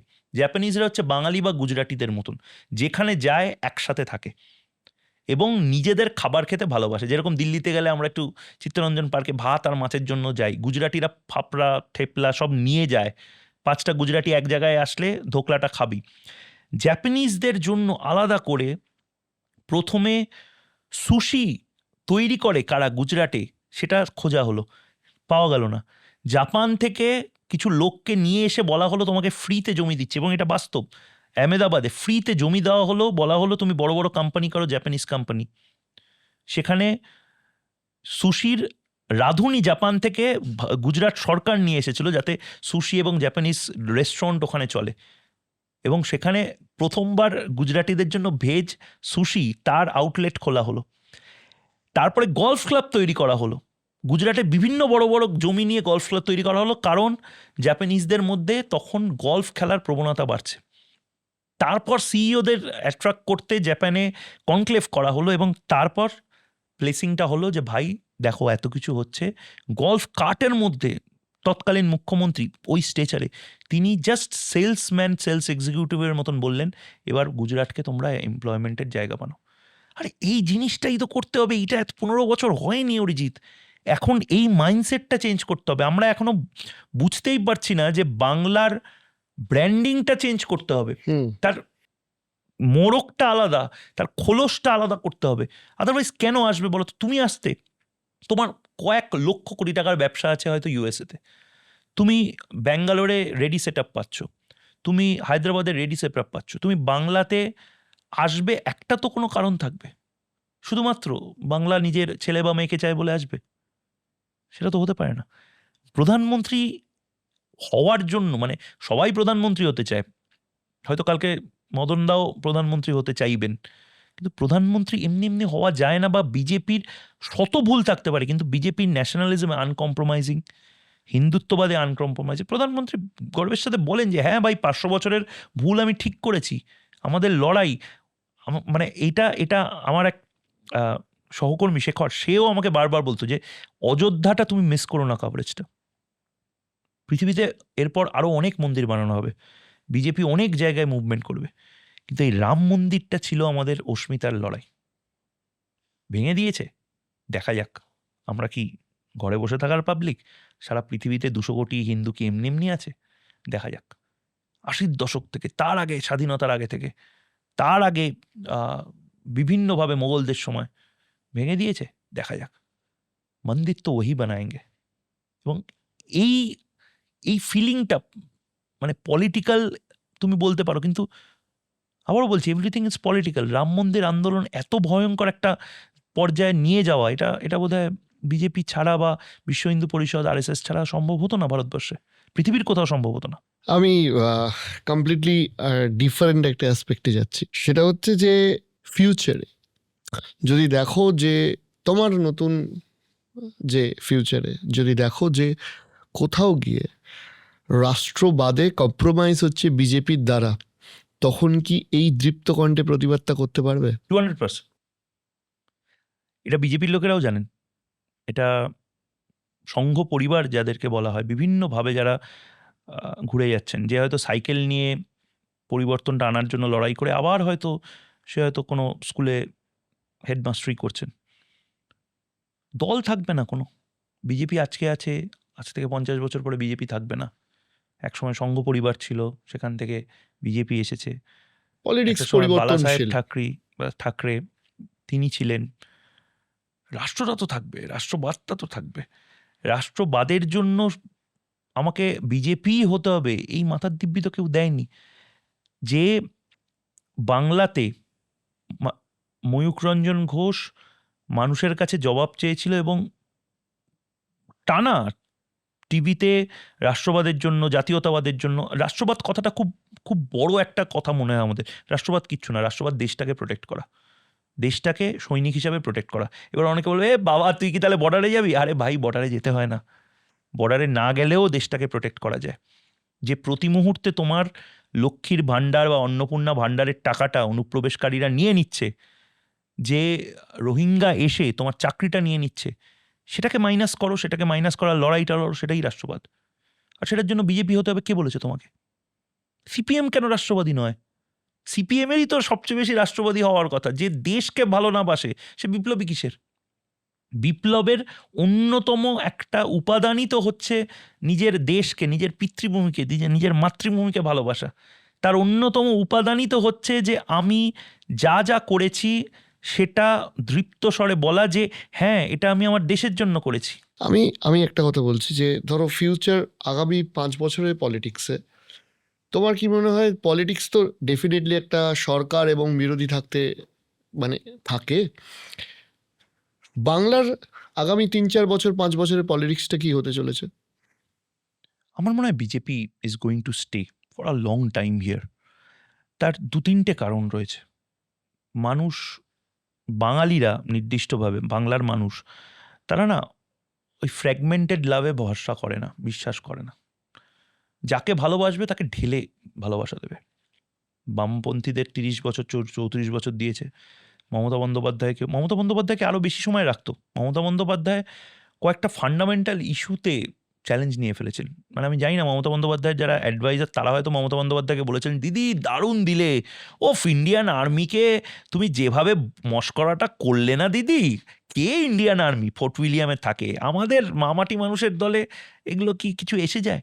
মমতা বন্দ্যোপাধ্যায় ফান্ডামেন্টাল জায়গায় তিনি বলছেন একটা কমিউনিটি 12টা বাজিয়ে দেবে আমি না থাকলে। মমতা বন্দ্যোপাধ্যায়ের পাশে এই যে যারা আজকে ভালো তৃণমূল, কাঁচা তৃণমূল, পাকা তৃণমূল হয়ে আছে, এরাই নিশ্চয়ই মমতা বন্দ্যোপাধ্যায়। মমতা বন্দ্যোপাধ্যায় একা তো একটা ঘরের মধ্যে বসে সারাদিন থাকতেন না, তার চারপাশে তো লোকজন থাকতো। তারা নিশ্চয়ই এটা বুঝিয়েছে যে দিদি তুমি হেড অন কলিশনে যাও। কে হিন্দু? ওদের কিছু আছে? হিন্দুদের কোনো ভোট আছে? এই স্বাধীনতার পরে প্রথমবার 99% হিন্দু কনসোলিডেশন করে হিন্দুরা দেখিয়ে দিল হিন্দুদেরও ভোট আছে। যে এলাকায়, যে বিধানসভায় 40% মুসলিম বা 30% মুসলিম, সেটাকে বলা হতো মুসলিম সিট, মুসলিম মেজরিটি সিট। মানে আর 70% হিন্দু, তারা কি? এই প্রথম স্বাধীনতার পরে দেখিয়ে দেওয়া হলো না, হিন্দু লাইভস ম্যাটার। ওই কথায় কথায় তুমি বলে দেবে যে 12টা বাজিয়ে দেবো, 13টা বাজিয়ে দেবো, হরগোবিন্দ দাস বানিয়ে দেবো। কে ভাই তুমি? তৃণমূল থাকবে না, বিজেপি থাকবে না, সিপিএম থাকবে না, হিন্দুরা থাকবে। হিন্দুদের কেউ কিছু করতে পারেনি 5,000 বছর ধরে। হিন্দুদের কেউ কিছু করতে পারবে না 5,000 বছর ধরে, কারণ হিন্দুরা সবচেয়ে বেশি নিজের রুটসটাকে নিয়ে রেখে দিয়েছে। এবং আমি হিন্দু বা সনাতনী মানে ভারতীয় উপমহাদেশের সেই সমস্ত মানুষকে বলছি যাদের ডিএনএতে সনাতন রক্ত বা যাদের ডিএনএতে সনাতন ট্রেটসটা আছে, তারা বাংলাদেশের বেশিরভাগ সেন্সেবল মানুষ মনে করেন তারা কি ছিল 100 বছর আগে, তারা তো ভারতীয় ছিল। বাংলাদেশটাই ছিল না। 2000 বছর আগে তারা কি ছিল, একটি নির্দিষ্ট ধর্মে হয়তো তারা রয়েছেন, কিন্তু তার পেছনে মানে রেট্রোস্পেক্টিভ এফেক্টে গেলে তাদের ডিএনএটা কি, তাদের ডিএনএর মধ্যে কি আছে, তাদের তাদের পূজার আচার আচরণ কি ছিল, তারা স্পষ্ট ভাষায় কি উচ্চারণ করতেন।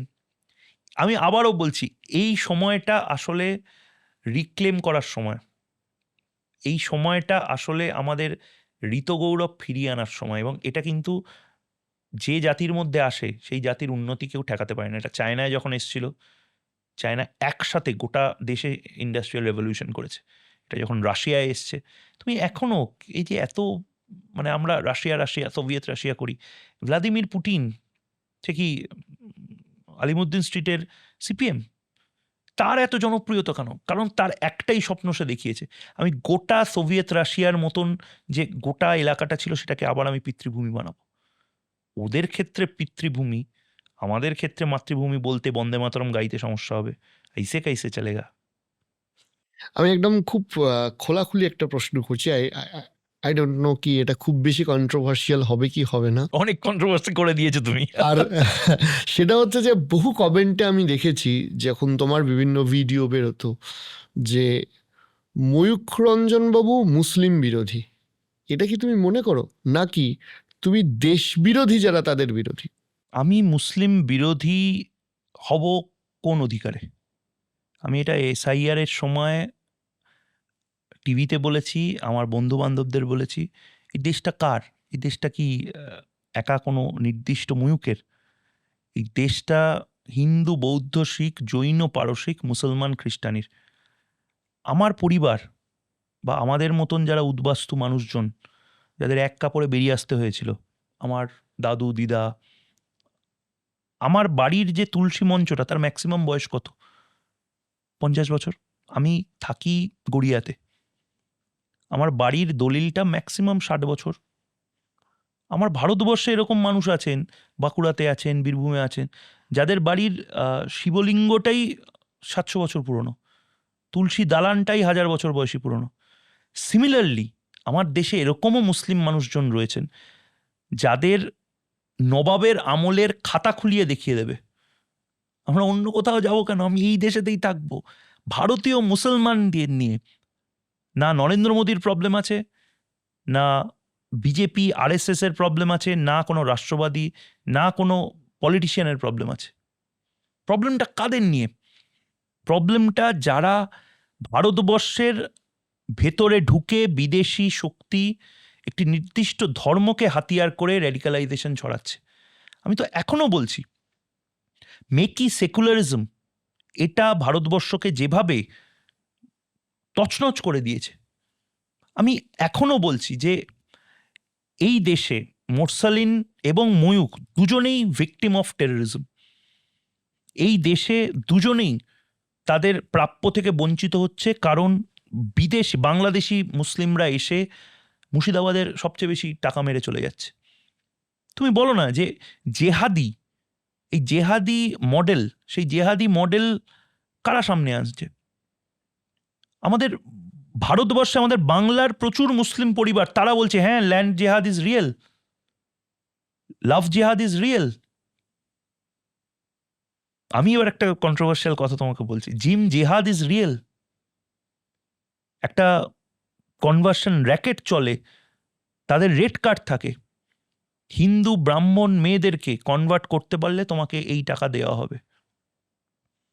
নির্দিষ্টভাবে আদিবাসীদেরকে, আমি নাম বলছি না, খুব জনপ্রিয় একজন নেতা একটা সময় ছিলেন, তার বাড়িতে স্ত্রী থাকা সত্ত্বেও তিনি আদিবাসী মেয়েদেরকে বিয়ে করেছিলেন তার প্রাইভেট লকে ক্ষমতা করে।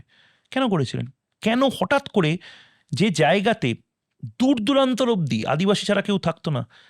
সেখানে নির্দিষ্টভাবে জমিগুলো জাস্ট ট্রান্সফার করবার জন্য জামাই টলি কি করে হয়ে যাচ্ছে যেখানে বাইরে থেকে জামাই আসছে।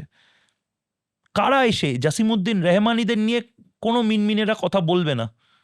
তার কারণটা কি? জাসিমউদ্দিন রেহমানি কে? ওপার থেকে ওয়াশ করতে এখানে আসে, ওয়াশ করার সময় সে কি বলে, কি কথা হয়?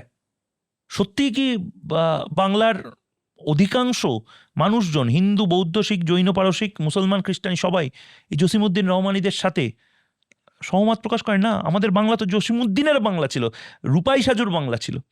সে বাংলাটা তুমি দেখতে পাচ্ছ না কিরমভাবে বিভিন্নভাবে চেঞ্জ করে দেওয়া হল। তোমার গা ছমছমে লাগতো না?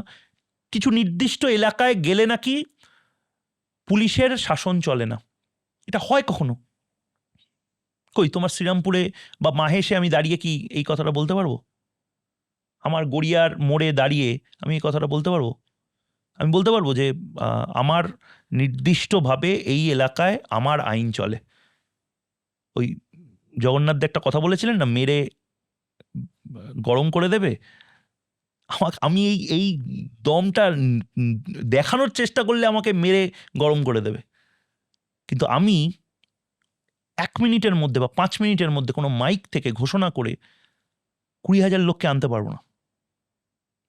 এটা তো র্যাডিক্যালাইজেশনের পার্ট ছিল। এটা কোনো কালচার বা কোনো ধর্ম বা কোনো নির্দিষ্ট ট্রেটসের পার্ট নয়। এটার জন্য প্র্যাকটিস করানো হয়। কি করে তুমি মাইক ব্যবহার করবে, কি করে তুমি চিকেন স্নেক লাগোয়া যে রাস্তাটা রয়েছে বেলডাঙ্গা, সেটাকে তুমি কত তাড়াতাড়ি, পৃথিবীর যত বড় পলিটিক্যাল পার্টি হোক, শাহরুখ খান এসেও যদি ঘোষণা দিয়ে দেয় বেলডাঙ্গার ওই রাস্তাটা বন্ধ করতে বা কালিয়াচকের থানা ঘেরাও করতে, যত তাড়াতাড়ি যত মব মোবিলাইজ করা হয়েছিল, এটা আমাকে অনেক প্রাক্তন ইন্টেলিজেন্স কর্তা বলেছেন, পসিবল নয়। বিজেপির কথা বলছো? শাহরুখ খান, সলমান খান, আমির খান তিনজনে বেলডাঙ্গা বা কালিয়াচক থানার সামনে এসেছে, 8 ঘন্টার মধ্যে কত লোক জমা হবে? তার দ্বিগুণ লোক জমা করে কালিয়াচক থানা জ্বালানো হয়েছিল। কোন কোন সায়েন্সে? সেই সায়েন্সটা কারা পড়াচ্ছে? সেই সায়েন্সটা কোথায় পড়ানো হচ্ছে? সেই সায়েন্সটা পড়ানো হচ্ছে এবং কোনো মনিটরিং থাকবে না, সেই লটা কারা অলরেডি সিকিউর করে রেখেছে? আর সেটা নিয়ে একটু নাড়াঘাটা করলে ময়ূকদেরকে কারা ঘিরে বলবে যে ময়ূক সাম্প্রদায়িক আর বাকি সব সেকুলার? ঠিক নিন্দনীয় ঘটনা। কিন্তু আমি আবারও একবারই জাস্ট একদম শেষের দিকে আছি, যে যখন দেখা যাচ্ছে যে প্রায় বকলমে জাতীয় স্বার্থের কথা বলে বা পলিটিক্যাল স্ট্র্যাটেজির কথা বলে, প্রায় আমি জানি না এই অ্যালিগেশন কতটা ঠিক বা কতটা ভুল, যে আজকের ওই ভালো তৃণমূলের বিরোধীটাও বিজেপির কন্ট্রোলে আছে এবং ওই কালিয়াচক কিংবা বিভিন্ন জায়গা থেকে জিতে আসা বহু এমএলএ যাদের হয়তো সক্রিয় বা প্রকট বা প্রচ্ছন্ন মদত ছিল, তারাও ঘুরিয়ে শোনা যাচ্ছে যে বিজেপির কন্ট্রোলে আছে। তখন খারাপ লাগে না? খুব নির্দিষ্টভাবে দুটো জিনিস খারাপ লাগার। এক, ভালো তৃণমূল এই কয়েনেজটা বা মাঝারি তৃণমূল, হাসি খুশি তৃণমূল, এই কয়েনেজটা এটা পলিটিক্যাল কয়েনেজ। আমি পলিটিশিয়ানের মতন এখানে কথাটা বলবো না, বলার জায়গা নেই। আমি এখনো মনে করি যে তৃণমূল ন্যাশনাল সিকিউরিটির সাথে কম্প্রোমাইজ করেছে সে ভালো তৃণমূল হতে পারে না। আর ভালো তৃণমূল হলেও তাকে জায়গা করে দিয়ে ভারতবর্ষের ন্যাশনাল সিকিউরিটি নিয়ে ছেলেখেলা করার আরেকবার চান্স করে দেওয়া, এটা সবচেয়ে বড় থ্রেট পারসেপশন হবে। যারা এটা করছে বা যারা করার চেষ্টাও হয়তো করার প্রবণতা দেখাচ্ছে, যেটা তুমি বললে, সেটা বিপজ্জনক। আর দুই, সত্যিই কি পলিটিক্যাল পার্টিগুলো এটা বোঝে না যে পলিটিক্যাল পার্টি বা পলিটিক্যাল পার্টির এজেন্ডা তার থেকে অনেক বড় এজেন্ডা হয়ে থাকবে পরের ভোটেও ন্যাশনাল সিকিউরিটি? কারণ অরিজিৎ, পূর্বদয় এটা কোনো পলিটিক্যাল পার্টির পেটি পলিটিক্সের ওপর নির্ভর করবে না। আমি যেটা বারবার বলি, যেটা আমার সামনে ম্যাপ নেই বলে, কিন্তু আমরা পশ্চিম দিকটা, তুমি একবার যদি ইম্যাজিন করো, পশ্চিম দিকটাই আমরা শুধু দেখি, কিন্তু পশ্চিম দিকের স্যাচুরেটেড মার্কেট। পাকিস্তান দালালি আর করতে পারছে না ডিপ স্টেটের হয়ে, ওরা একদম স্টুপিড হয়ে গেছে।